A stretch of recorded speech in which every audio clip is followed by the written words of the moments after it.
Everyone and welcome back to the channel. So एक नया initiative लेकर हम लोग आए हैं विच इज़ भारत एक खोज। ये एपिसोड 1 है।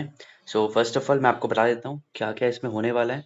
सो इसमें सब्सिक्वेंटली एपिसोड्स आएगा। ये पहला एपिसोड है in which we will cover all the PYQs of Indian geography, Indian history, Indian polity, Indian space, Indian sports, जितना भी इंडिया से रिलेटेड है that all will be dealt.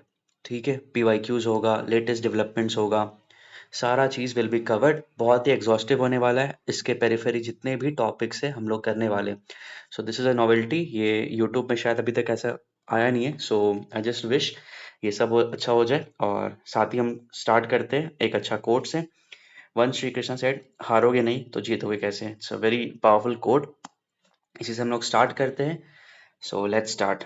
पहला सवाल इंडियन ज्योग्राफी से। What is the correct sequence of the following mountain range as one moves from north to south. देखो ये हर exam में ये सवाल पूछता है। बहुत ज्यादा इंपॉर्टेंट है।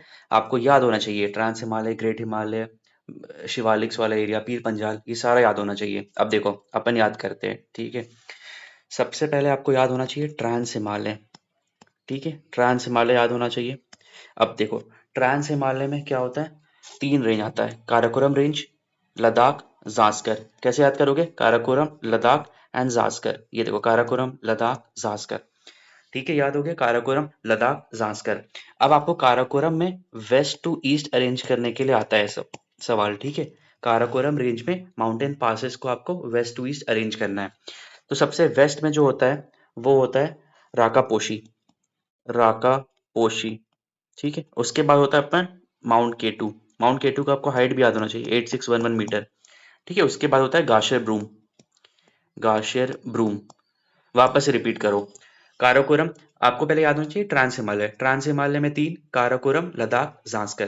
काराकोरम में वेस्ट टू ईस्ट कैसे अरेंज करोगे, पहला है अपना राकापोशी, दूसरा है माउंट केटू। देखो माउंट केटू, इसका हाइट है 8611 metre.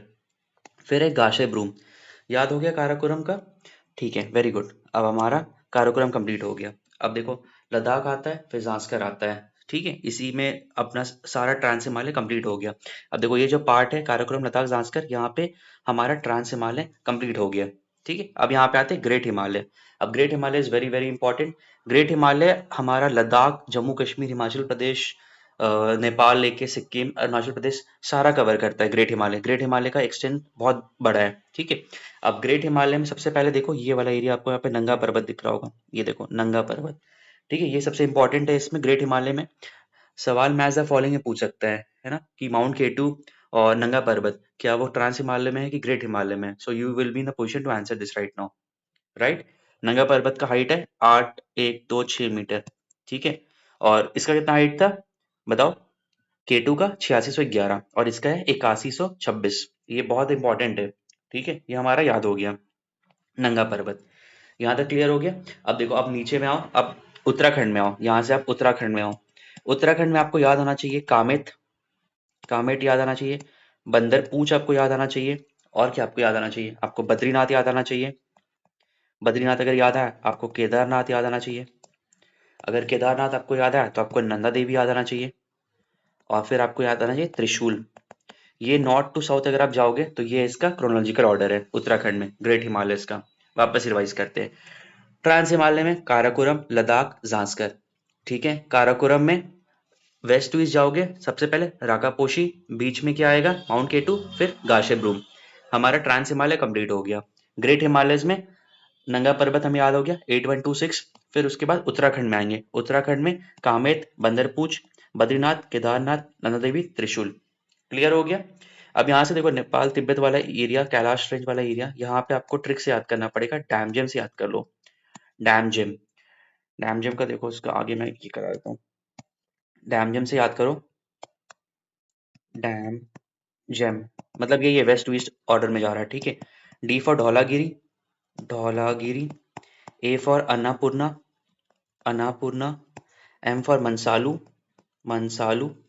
Ji for Gasherbrum, sorry G for Gauri Shankar, Gauri Shankar. E for Everest,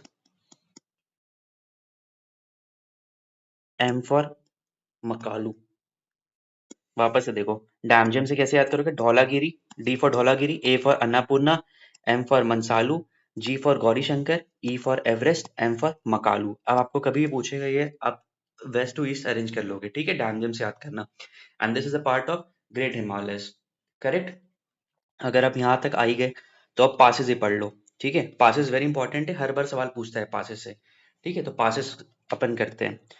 देखो पासेस पढ़ने से पहले समझो ऐसा है, इसको समझ लो, जम्मू है, यहाँ पे आप जा रहे हो, श्रीनगर तरफ जा रहे हो, ठीक है। This is Jammu and this is Srinagar. Srinagar याद कर लो, श्रीनगर।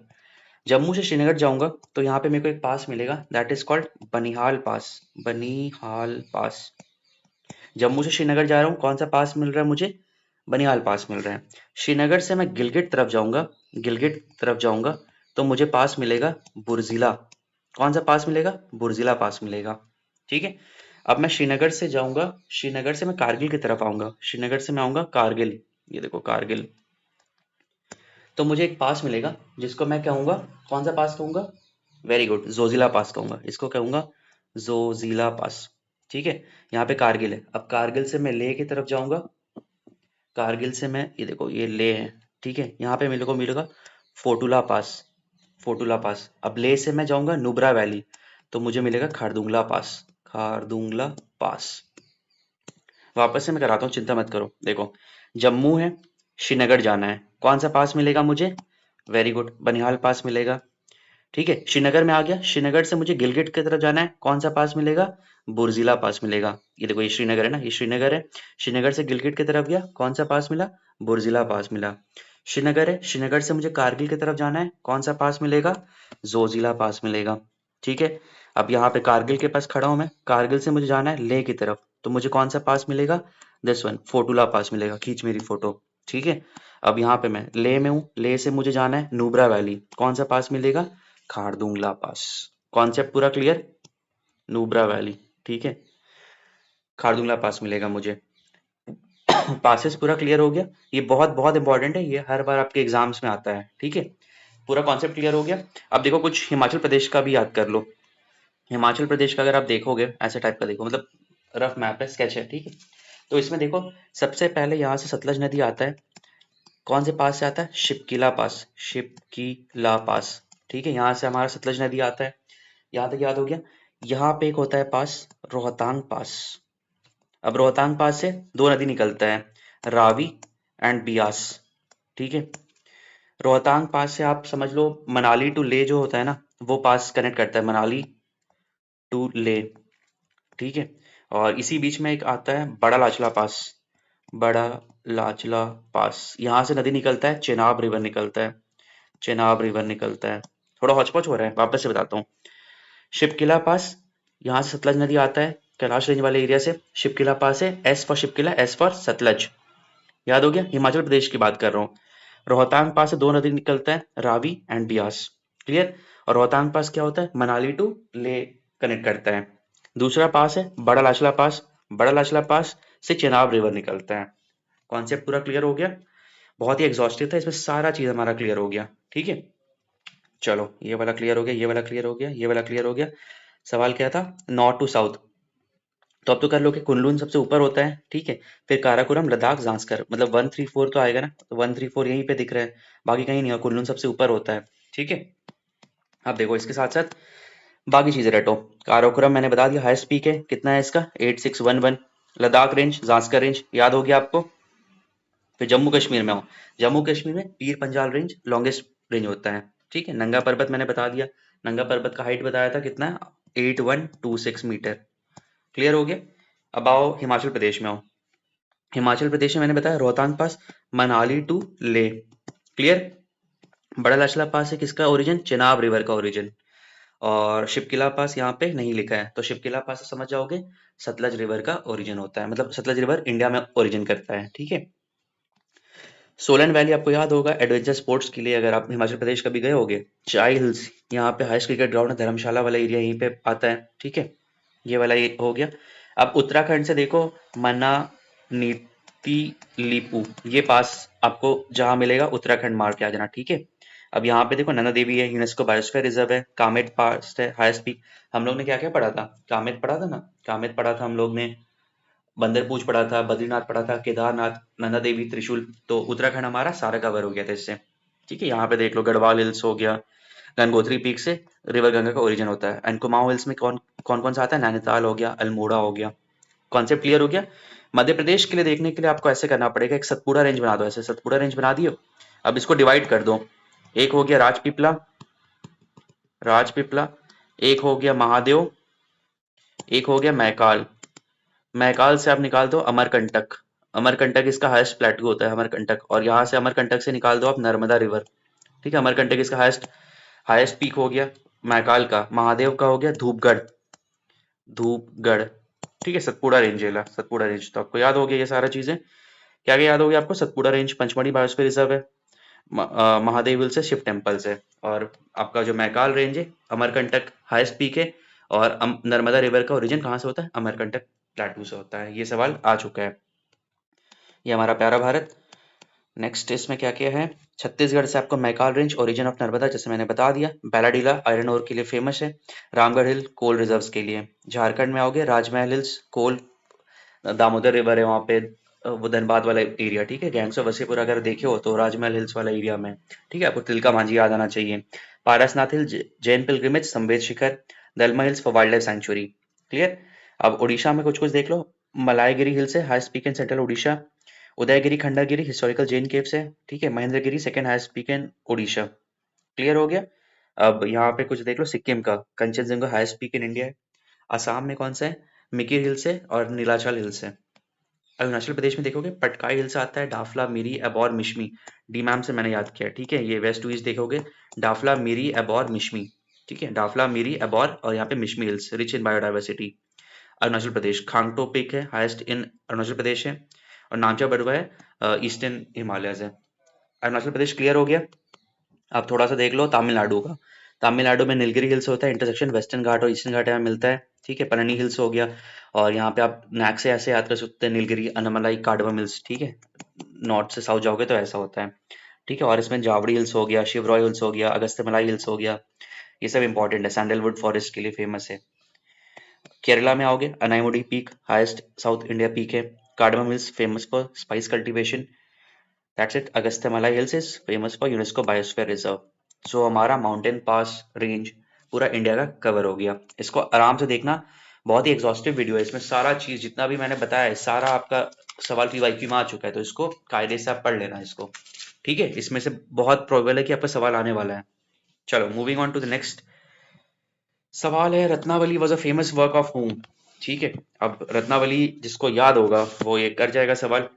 मैंने तो देखो हर्षा से याद किया है, पीएनआर से याद किया है, पीएनआर, पी से प्रियादर्शिका, एन से नागानंद और आर से Ratnavali. So Ratnavali is a famous work of Harshavardhan. ठीक है, देखो सवाल क्या क्या है, information regarding Harsha is contain in the books of Kalhana. ठीक है, कौन लिखा है कल्हान को, राजत रंगिनी, रिटन बाय कल्हान। कौन सा किताब है, राजत रंगिनी, राजत रागिनी। ठीक है, और जो ये देखो रत्नावली है ना, ये लव स्टोरी है। रत्नावली एक प्रिंसेस थी, और एक किंग था, क्या नाम था, उदयन नाम था उसका, शायद किंग का, हाँ उदयन था नाम। Udayan was a king and Ratnavali was a princess, so इन दोनों की लव स्टोरी के भी बारे में है ये। And this is written by Harshvardhan. Harshvardhan ने 3 पुस्तक लिखा है, सारी चीज संस्कृत में लिखा है उन्होंने। कौन सा, प्रियदर्शिका, नागानंदा और रत्नावली। क्लियर हो गया। इससे देखो और सवाल क्या आ सकता है, और सवाल आया क्या है, हु हैज रिटन हर्षचरिता, तो बन भट्ट साहब ने लिखा है हर्षचरिता। ठीक है, major treatise of it is a fable in which author represent the description of contemporary rulers and biographies of ancestors. तो हर्षा के जो कंटेम्परेरीज थे उनके बारे में, पुलक्षिन टू के बारे में होगा।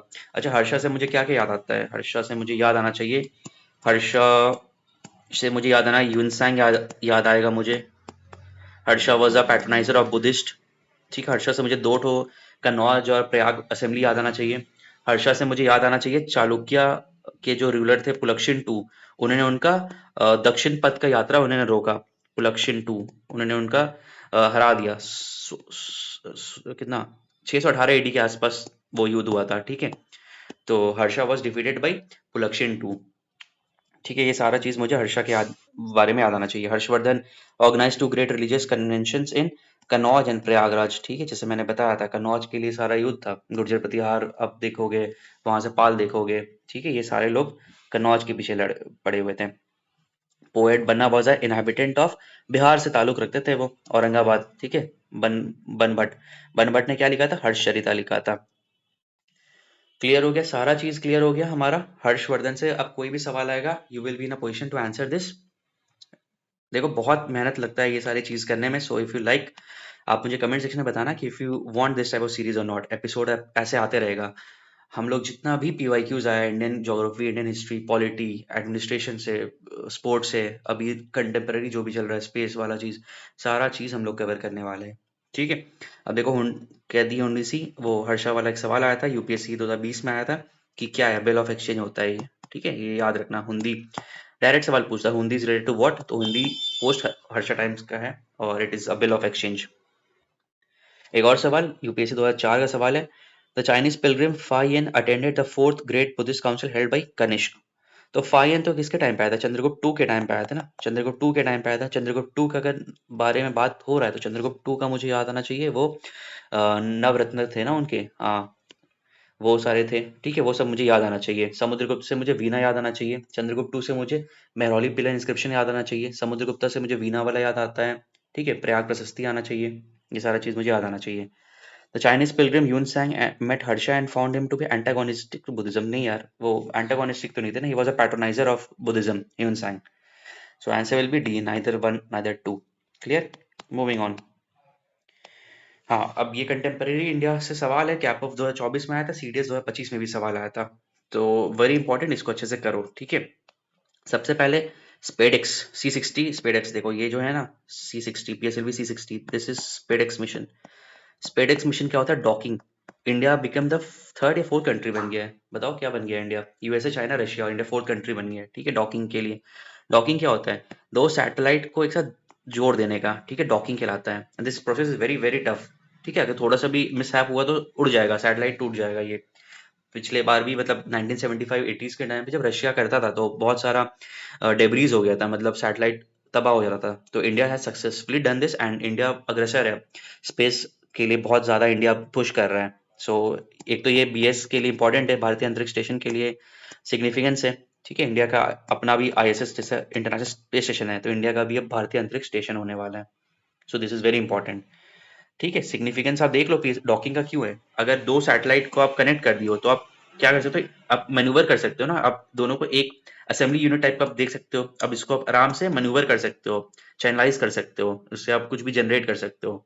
तो इसीलिए स्पेस एक्स जो स्पेडएक्स मिशन है बहुत ज्यादा अपने लिए इंपॉर्टेंट है। तो कौन सा मिशन, कौन सा पीएसएलवी से यूज किया था? PSLV C60। क्लियर हो गया? अब देखो एक्सपोसैट देखो और एक्सपोस और अप्रोवा 3। ठीक है, अब देखो स्पेडएक्स हुआ कैसे था? पोएम 4 से हुआ था। अब आप बोलोगे भाई ये पोएम 4 है क्या भला? स्पेस है इसमें, स्पेस क्रिएट कर देते हैं। समझो ऐसा होता है, ये पीएसएलवी, देखो ये पीएसएलवी है, 4 स्टेज का होता है, 1 2 3 4। जो 4 स्टेज होता है ना, सबसे क्रिटिकल 4 स्टेज ही होता है। 4 स्टेज में क्या होता है ना, यहीं पे जो सैटेलाइट होता है वो अलग होता है। ठीक है, सैटेलाइट अलग होता है। तो पीएसएलवी पोएम 4 का तो फॉर्मूला पहले ये याद कर लो, पोएम का एक्रोनिम याद कर लो। पोएम का एक्रोनिम है PSLV orbital experimental module, experimental module. ठीक है, पीएसएलवी ऑर्बिटल एक्सपेरिमेंटल मॉड्यूल। याद हो गया? 1 2 3 4 आपको याद हो गया। अब जो सैटेलाइट होता है ना, यहीं से लॉन्च होता है। तो प्रॉब्लम क्या होता है ना, मसला देखो क्या होता था ना, पहले जो सैटेलाइट लॉन्च होता था तो उसका जो अवशेष था, जो सैटेलाइट का जो अवशेष था, वो डेब्रीज बन के बाहर निकल जाता था, जिसके कारण स्पेस में प्रॉब्लम होता था। आर्टेमिस अकॉर्ड आपने सुना होगा ना, उसमें यही बोला जाता है कि आपको डेब्रीज को कंट्रोल करना है। सो पोएम 4 के थ्रू अब क्या हुआ है ना, जो हमारा अब एक टाइप का आप समझ लो 4 स्टेज जो है ना, वो पोएम 4 के थ्रू उसको रियूटिलाइज कर सकते हैं हम लोग। सो पोएम पहले पोएम 3 आया, पोएम 3 ने भी यही काम किया। और पोएम 4 किसमें हुआ? स्पेडेक्स मिशन में पार्ट लिया। ठीक है, स्पेडेक्स मिशन में पार्ट था पोएम 4।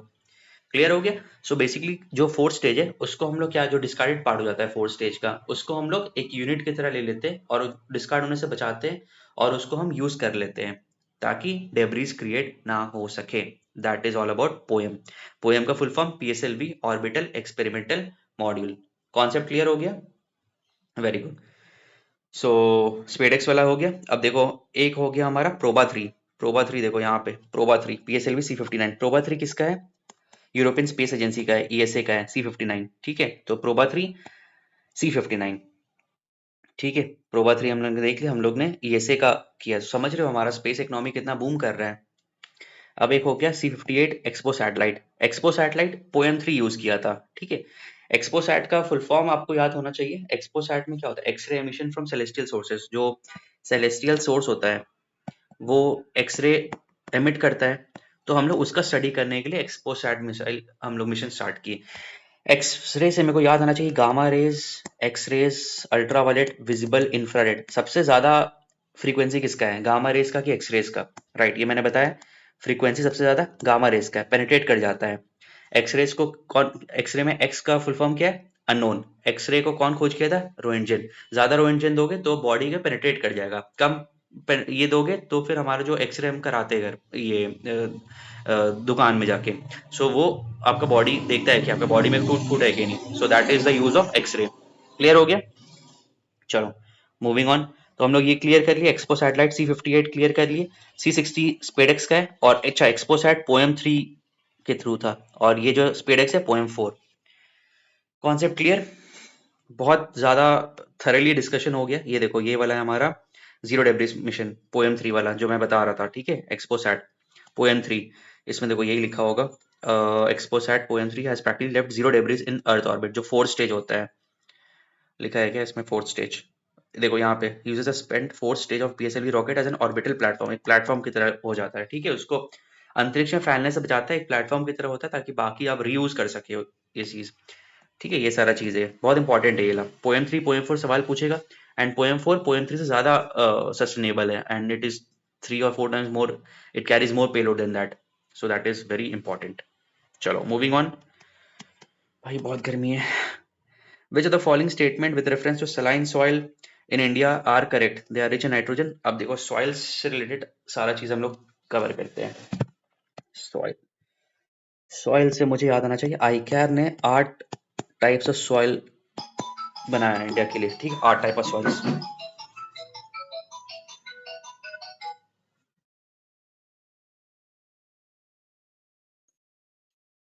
Am so sorry.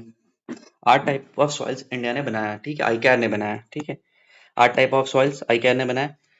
ठीक है, अब इसमें आते हैं हम लोग, कौन कौन सा सॉइल होता है। पहले तो आप वो देख लो, परसेंटेज देख लो। सबसे ज्यादा किसका होता है, अलुवियल सॉइल का होता है। अलुवियल सॉइल का अराउंड 40% होता है। फिर होता है हमारा रेड सॉइल का होता है, रेड सॉइल का अराउंड 18.6% होता है। फिर होता है ब्लैक सॉइल, ब्लैक सॉइल 15% के आसपास होता है। ठीक है, याद हो गया, अलुवियल सॉइल 40%, रेड सॉइल 18% के आसपास, एंड ब्लैक सॉइल 15% के आसपास। कॉन्सेप्ट क्लियर हो गया? अब देखो अलुवियल सॉइल के बारे में सोचो, अलुवियल सॉइल कहाँ पाया जाता है, प्लेन एरिया में, गंगा वाले एरिया में, गंगा प्लेन एरिया हो गया। ठीक है, और कहाँ पे, तुंगभद्रा वाले एरिया में पाया जाएगा। अलुवियल सॉइल बेसिकली फर्टाइल है, बहुत ज्यादा फर्टाइल होता है अलुवियल सॉइल। ठीक है, सो जो प्लेन वाले एरिया है वहां पे पाया जाता है, गोदावरी वाले एरिया में पाया जाएगा। ठीक है, एक होता है, अच्छा अलुवियल सॉइल को दो पार्ट में डिवाइड करो, एक हो गया खादर, एक हो गया बांगर। ठीक है, खादर और एक बांगर। खादर हो गया न्यू एलुवियल, और बांगर हो गया ओल्ड एलुवियल। ठीक है, खादर और Bangar, Khadar is new and Bangar is old. Bangar मतलब भंगार के भाव में जो बेचते हैं, बांगर ओल्ड हो गया। ठीक है, क्लियर हो गया? अब पढ़ो, अलुवियल सॉइल पढ़ ली। अलुवियल सॉइल देखो क्या होता है ना, रिच होता है। इसको स्पेस दे दूं क्या इसको भी, चलो यहाँ पे बनाता हूँ अलुवियल सॉइल को अच्छे से। अलुवियल सॉइल 40% के आसपास हम लोग ने उसको दे दिया। देखो किसमें रिच होता है, alluvial soil is rich in potash, organic matter, organic matter में रिच होता है। अब पुअर किस में होता है, ऑफ कोर्स नाइट्रोजन में होगा। ठीक है, ह्यूमस कंटेंट में होगा। अलुवियल सॉइल हो गया। अब आते हैं अपन ब्लैक सॉइल। ब्लैक सॉइल को रेगुड़ सॉइल भी कहते हैं, कॉटन के लिए फेमस है। रेगुड़ सॉइल महाराष्ट्र वाले एरिया में फिशर, वॉल्केनिक फिशर से बनाया गया सॉइल। ठीक है, तो it is rich in iron हो गया, लाइम, कैल्शियम, पोटैश, ये सब में रिच है। और पुअर इट इज डिफिशिएंट किसमें से, नाइट्रोजन, फॉस्फोरस। तभी ना हम लोग NPK छिड़काव करते हैं, फर्टिलाइजर हम लोग इतना ज्यादा क्यों इंपोर्ट करते हैं, इसीलिए क्योंकि हमारा जो सॉइल है उतना फर्टाइल नहीं है, नाइट्रोजन के लिए फर्टाइल नहीं है, पोटेशियम के लिए फर्टाइल नहीं है। ठीक है, तीजा आओ, रेड सॉइल पे आओ।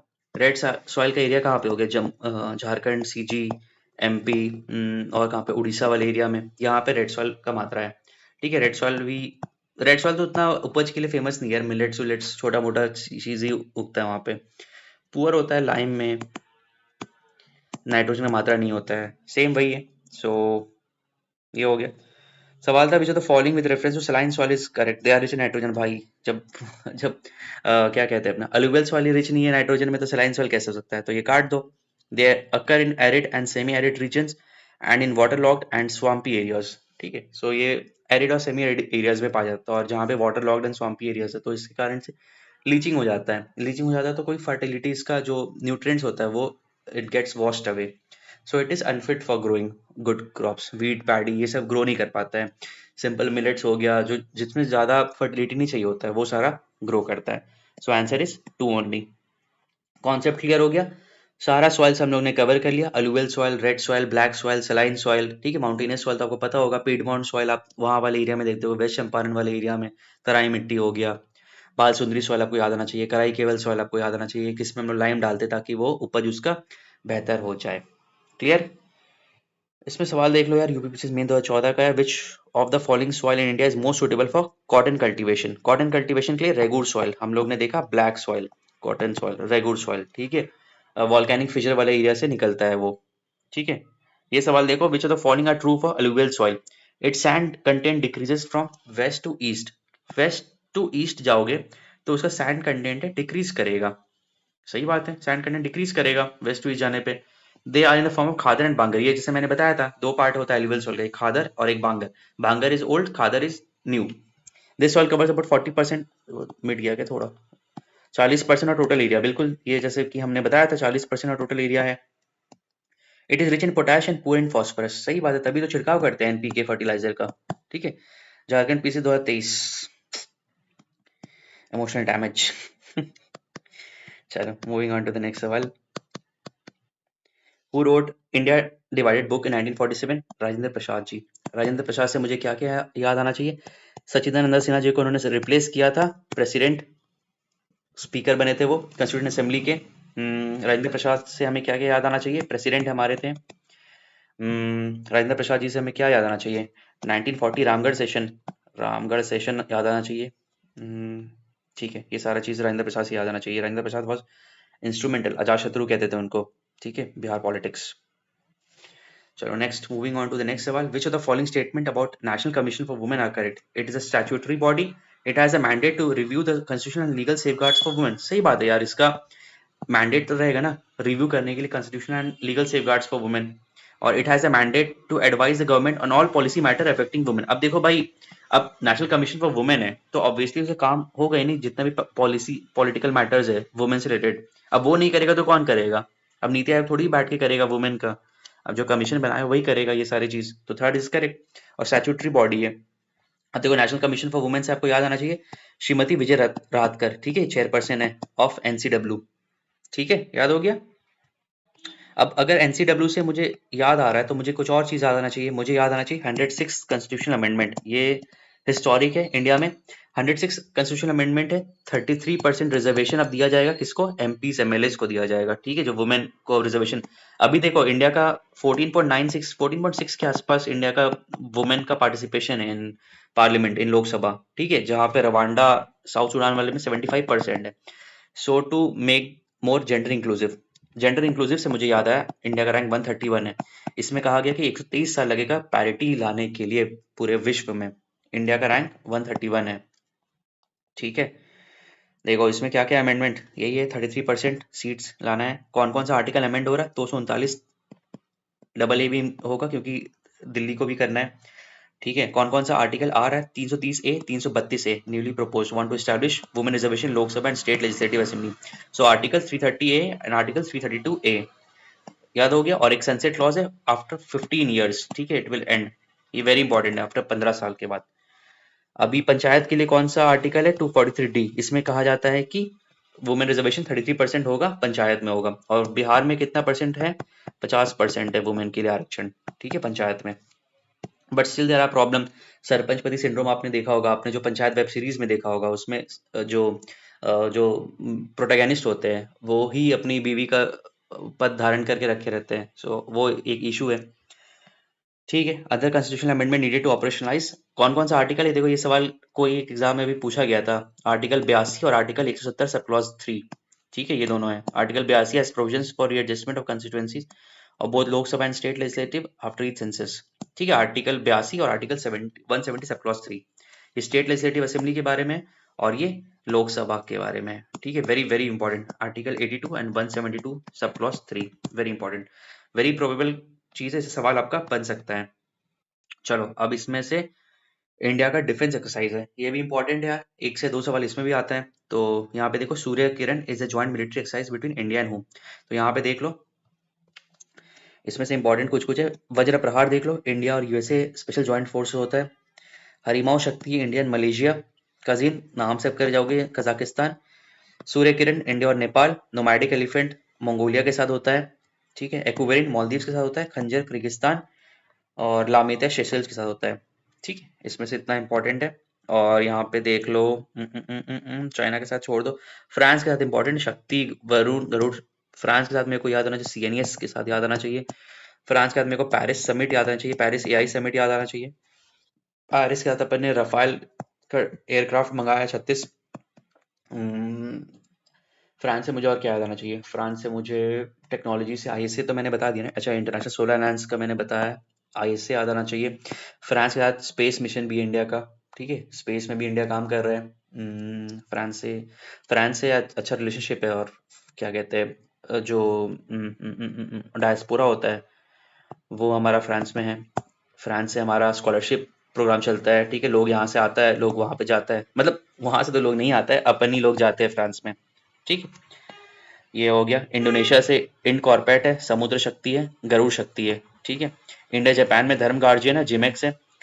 और किर्गिस्तान में खंजर है। इंडिया मालदीव्स में एक्वेरिन मैंने बता दिया है। मंगोलिया में है नोमैडिक एलिफेंट। ठीक है, मंगोलिया में एक और बता क्या, मंगोलिया में नोमैडिक एलिफेंट है। ठीक है, यहाँ पे नोमैडिक एलिफेंट। और बताओ, नेपाल का सूर्य किरण आपने देख लिया, ओमान में अल नजा और ईस्टर्न ब्रिज 4। ठीक है, सेशल्स का लामितिया, दैट्स इट। लंका के साथ है मित्र शक्ति और स्लिनेक्स। थाईलैंड में है मैत्री और देखो मैत्री से एक सवाल आ चुका है। ठीक है, इंडिया और थाईलैंड के बीच में होता है। ठीक है, सो और इंडिया यूएसए के बीच में मलाबार एक्सरसाइज है, रेड फ्लैग है, एक्सरसाइज स्कोप इंडिया है और युद्ध अभ्यास वज्र प्रहार, ये बहुत बहुत इंपॉर्टेंट है। सो डिफेंस एक्सरसाइज से एक सवाल आता ही है। इसमें जनरली देखो पूछता है क्या, कौन से कंट्री के साथ ये है, जैसे मान लो पूछ देगा कि Yudh Abhyas is done between India and dash, so you have to answer USA. Clear हो गया ना, इंडिया यूके में पूछेगा कि कौन कौन किसके साथ होता है। सो एक डिफेंस एक्सरसाइज से एक सवाल आता है। सो ग्रेजुअली देखो हम लोग और क्वेश्चंस लाएंगे। अभी 8 से 10 सवाल आया था, बट 8 से 10 सवाल में हम लोग ने होलिस्टिकली सारा चीज कवर कर लिया। So probably by upcoming days हमारा एक ये भी टारगेट रहेगा कि हम भारतीय खोज को और आगे लेकर जाए, जितने PYQs आए वी ऑल डू, सारा चीज हम लोग कर सके। ठीक है, चलो मिलते हैं फिर नेक्स्ट वीडियो में।